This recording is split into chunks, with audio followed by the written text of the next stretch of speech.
Shalom. I want to give all the praise, all the glory, all the honor unto Yahweh, Bahashem, Yahweh Shai, Bahashem, Rekakudash. Double honors goes out to the elder apostles of Great Millstone for teaching me the truth. Also, I want to acknowledge all the Akyam who are pushing the truth with sincerity throughout the four corners of the earth. And let's see. Through the Spirit, I'm going to just grab Proverbs 9 and 1 and read this chapter. Nothing planned. Been working a lot lately, so I haven't had much time to plan. That's why I'm doing this lesson late. But nonetheless, the work is always it always must be done. We always are in this thing of ours, in this truth of ours. Being diligent, in season, out of season, no matter what we're dealing with, in the outside world. We always resort back to, doing our videos, doing our lessons, and praying that this spirit stays on us. But anyway, I'm going to start at the top. Proverbs 9 and 1, it says, "Wisdom has builded her house, she hath hewn out her 7 pillars.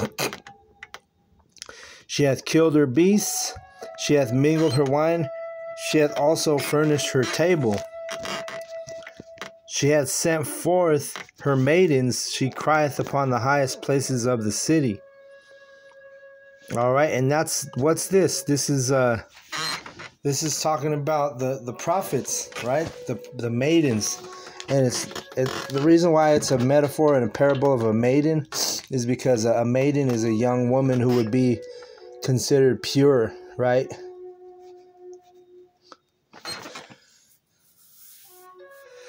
Salakia. So that's why the parable, it refers to the prophets as maidens, because of our purity. And I went in my last lesson, or a couple lessons ago, in Psalms, I think it's 119, it tells you that this truth, taking heed to this knowledge and this truth, is what cleanses us. So being cleansed, being made pure. All right, so let's get this precept real quick. Revelation 14 and 4, it says, "These are they which were not defiled with women, for they are virgins." And a virgin is the same thing as a maiden, right? Usually, symbolic for pure, untouched, right? "These are they which follow the Lamb whithersoever he goeth." The Lamb is Yahweh Shai. "These were redeemed from among men, being the first fruits unto the Most High and to the Lamb. And in their mouth was found no guile, for they are without fault before the throne of the Most High." So the Lord's prophets and Lord's will, I'm in that number. We are found with no guile in our mouth, meaning there's no deception, there's no trickery, there's no gimmicks. When we teach the scriptures, we teach whether you be offended or you're not offended, right? If you're a true prophet of Yahweh Bashem Yahushai, you're not going to be out there prophesying and worried about offending people, right? You deliver it as it is written, right? And we break down as it is written according to understanding. We're not going to sit here and, like these Christians, they'll change shit up because if you're offending people, let's say you were in the Christian church, you're a Christian pastor, you start offending your congregation, what's going to happen? They're going to stop coming to your church. They're going to stop putting money in the tithes basket. For them, it's a business, But for us, we're doing our Father's business, and we don't, the only value and money that, or gain that we have, it's not a financial gain, but it's a spiritual gain, right? We're depositing that spiritual deposit each and every day, each and every week, in our spiritual account. But the point being is, the maidens, like we read in Proverbs 9 and 3, it says, "She has sent forth her maidens, she crieth upon the highest places of the city." So who's crying out in the highest places of the city? It's the Lord's prophets, Okay. So, and we could even precept really Ezekiel 9:4, the men that sigh and cry. The men that are, we're sighing and crying in the midst of all the abominations around us. We're out here sighing and crying. And basically, we're ready for the Lord Yahweh Bashem Yahushua to deliver us from this wicked ass place. We want our kingdom. We're ready to, get Jacob's trouble over with. This is the proper mindset to be in if you are, diligent and understanding in this knowledge, right? It's not like, oh, I'm gonna go to college and try and make a better career or better, life for myself here on this side. I mean, you could do that, but we believe in the spirit and in truth that, hey, this place is pretty much almost done, So we're not living in a time to build an empire in Esau's kingdom. We're waiting for the, Lord Yahweh Shai's kingdom, which is going to be an eternal kingdom. See? But it says, she hath sent forth her maidens, she crieth upon the highest places of the city, right? Brings to mind this precept. Let's see. Let me get this precept real quick. It's moving slow. I believe it's in Proverbs also. Let me see. I might have to pull it on my phone because... Okay. It's actually, Proverbs 1 and 20. It says, wisdom crieth without, she uttereth her voice in the streets. Right? So that's where the prophets are. They're in the streets teaching this truth, the true wisdom. All right? And we're actually in the streets. Our ministry is on the street corners, We don't need a building because we know that the true church, according to wisdom and knowledge, the true church is where? It's with the men, right? Revelation 21:3, my tabernacle is with men, as it is written. So the wisdom that crieth out in the streets are those men who are in the streets, sighing and crying for all the abominations that we're in the midst of. Right? Verse 21, she crieth in the chief place of concourse, in the openings of the gates, in the city she uttereth her words, saying, how long, ye simple ones, will ye love simplicity? And the scorners delight in the scorning, and fools hate knowledge. All right? And that's what we do. Like, we're telling our people, how long you want to be simple? How long do you want to be simple in Walking Dead? And, our people are considered the poor because why? They're poor in the spirit. They're poor in this knowledge. Let's get this definition for simple real quick. Just for the hell of it. Let me just see what comes up. We know what words mean, but when you actually look up a word, you get deeper edification when you look up the words. And that's part of being diligent in this knowledge and in this truth is, part of it is we look up words, and that characteristic has been inspired by our elders and everyone from Elder Apostle Tahar on down in GMS. We be looking up words, man. So this is the definition for simple. It says the simple describes something as being easy to understand or do, as being plain or not elaborate, or as being ordinary or common. The word simple has many senses as an adjective and a noun. It's something is simple, it involves little challenge or will be really easy. Right. So our people, they're considered simple because why? They don't challenge themselves. They don't go into the scriptures. They don't have a spirit. The majority of our people, you so-called Black, Latino, and Native Americans, you don't you're not diligent and hence become simple because you don't know nothing. You don't understand this truth. So when the wicked comes and and has all them lies in his mouth and in his teaching, you just believe him because you don't study. You don't have a spirit of discernment. I got another simple definition.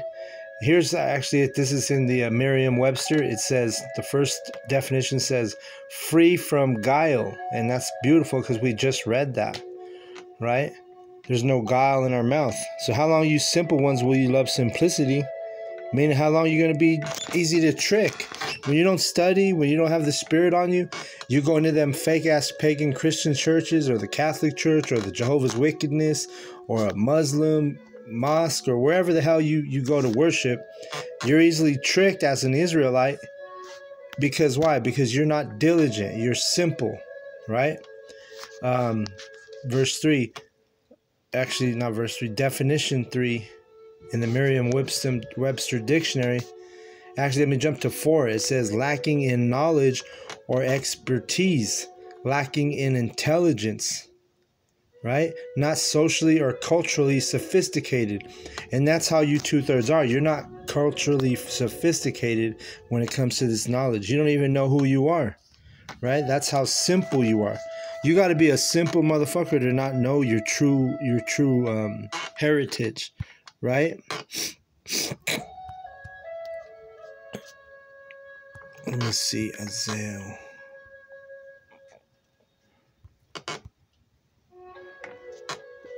Let me get Isaiah 1 and 3. This is how simple our people are. The ox knoweth his ass. That was funny. The ox knoweth his owner. The ox knoweth his ass. I'm going to read this again. Salakia. Isaiah 1 and 3. The ox knoweth his owner, and the ass his master's crib. That's funny. But Israel doth not know, my people doth not consider, right? So our people don't consider who they are. You so-called Black, Latino, and Native Americans, you the Israelites, but you're so simple. You lack knowledge, you lack expertise, you're not culturally sophisticated, You're easily to be misled because you're not diligent. So the Lord's comparing you to a dumb as ox, right? Dumb as an ox. Everybody knows that phrase. And then stubborn as an ass, as a donkey. You're stubborn, dumb and stubborn. Those are not two good characteristics, but nonetheless, that's what Yahweh compares our people to: dumb and stubborn animals, who are better off than you Israelites, who are the 2/3. Because why? Because you don't even know who your master is. You don't even consider who you are. And the devil, he's taught you that you're just some, he calls you a nigga, he calls you a spick, he calls you a tomahawk, and you just, you just follow in line with the devil, because he's got you all simplified and guiled, tricked, deceived. You see? But the Lord has set up his prophets, his maidens, that are crying on the streets in the chief place of concourse, meaning in the public, in front of a public building or in a group of people. That's what concourse means. And we're teaching on those street corners. A lot of us are teaching in the, downtown metro areas and the cities all over Babylon. And, this is that wisdom that's crying out in the street. The Lord sets up his prophets as mercy, because there are going to be 1/3 of our people that are actually going to get it. They're going to leave from being simple, and they're going to actually become of the elect, or you could even say the righteous, right? Or the remnant. All right. Let's get Proverbs 9 and 4. It says, "Whoso is simple, let him turn in hither. And as for him that wanteth understanding, she saith to him, Come, eat of my bread, and drink of the wine which I have mingled." See, so that's what wisdom will do. Wisdom is like, hey, come and drink my wine. Listen, remember, wine is a metaphor for doctrine. Come eat of my bread, right? And what do we say? The daily bread. Did we always tell you this? What did Yahweh Shai say? There shall never be hungered or thirsty. Let me get that real quick. Because why?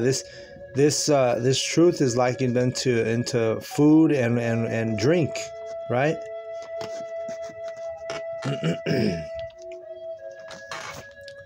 That's it. This thing's running so damn slow.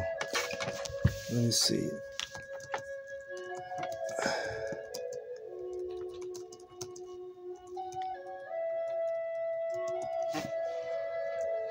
Let me get that. John 6:35. It says, because the truth is, it's this, like you heard the term daily bread. That's what this is. Verse John 6:35, it says, and Yahushua said unto them, I am the bread of life. He that cometh to me shall never hunger, and he that believeth on me shall never thirst. See that? So this truth, this is our daily bread, man. All right, and this is what's gonna, it says, come and eat of my bread in Proverbs 9 and 5. So the men with wisdom, we're eating the bread. We're drinking the wine, right? Proverbs, I'm sorry, I went to Proverbs 5, I went 9 and 5. Continue on. It says, forsake the foolish and live and go in the way of understanding, right? And that's another thing. I did a lesson a couple days ago. I think it was in Esdras, 2nd Esdras 8, basically goes in on forget about the 2/3. Forget about the foolish. Focus on the elect. That's why Christians don't like the true prophets, because Christians want to focus on everybody. Even IUIC, they want to focus on everybody. They want to focus on the whole nation of Israel, when we know, according to biblical prophecy, that this truth is only for the elect, right? So why the hell are we going to, try to convert the foolish or draw out the foolish? That's not what Yahweh uses us for. He wants us to focus on the elect. All right, verse 7. He that reproveth a scorner getteth himself shame, and he that rebuked a wicked man getteth himself a blot. Reprove not a scorner, lest he hate thee. Rebuke a wise man, and he will love thee, right? And that's the difference between the 2/3 and the elect. When you rebuke the elect, he's going to appreciate you. He's going to look back, and maybe because when you rebuke somebody, sometimes it's confrontational, right? Sometimes it's like it's like tough love, right? And at first, maybe they might get upset, but then they quickly begin to realize, like, hey, even though it pisses me off, it's because this person, this man, he's actually right, when we out there teaching, you might tell somebody, hey, you need to cut your hair, man. If you're a man, you ain't supposed to have long hair. He might get offended at first, but then the brother might, if he's of the wise, he's going to turn around and he's going to hearken into the truth, hearken into the knowledge, and he ain't going to have a problem cutting his hair off, making his hair short like a man should have. Or if you see a man and you're like, hey, man, if you want to be righteous, where's your beard, man? One of the laws of the Hebrew Israelites, of Yahweh, is that you have to have a beard if you're a man. So guess what? Next time you see that man, he got his beard coming in, But what you do with the scorner? You tell a scorner to cut their hair, and they're gonna start taking jabs at you, And even if you show them the verse, they'll still take jabs at you, because they're willfully ignorant. And those are just a few examples, because there's a lot of things that you can use as an example, but those, they're the first that came to mind. So let's go to Proverbs 9 and 9. It says, give instruction to a wise man, and he will yet be wiser. Teach a just man, and he will increase in learning, right? And so this is what we do. Like when we teach, people will say, oh, well, where's your following? Where's your congregation? How come nobody's out here listening? We're not worried about that, because the reason is when we do these lessons and these videos and we go to camp, we have the cameras rolling, right? The videos are going, and it's because the elect is who we're worried about. We're not trying to, We're not trying to gain a congregation of 2/3 or the heathen, you know. No, the elect, whoever it is through the Spirit that needs to see that camp or that video or that lesson, the Lord's gonna, ordain that. He's gonna put that person that needs to see whatever video or whatever camp, they'll see it through the Spirit. So we don't worry about like having a bunch of followers or a bunch of views or a bunch of people at the camp listening to us. Because why? Because we know that we're here for the elect's sake. All right? And that's what we focus on. We don't focus like the church, the pagan churches, they'll focus on everybody because they lack understanding. They're going to sit there, they're going to pray for the wicked.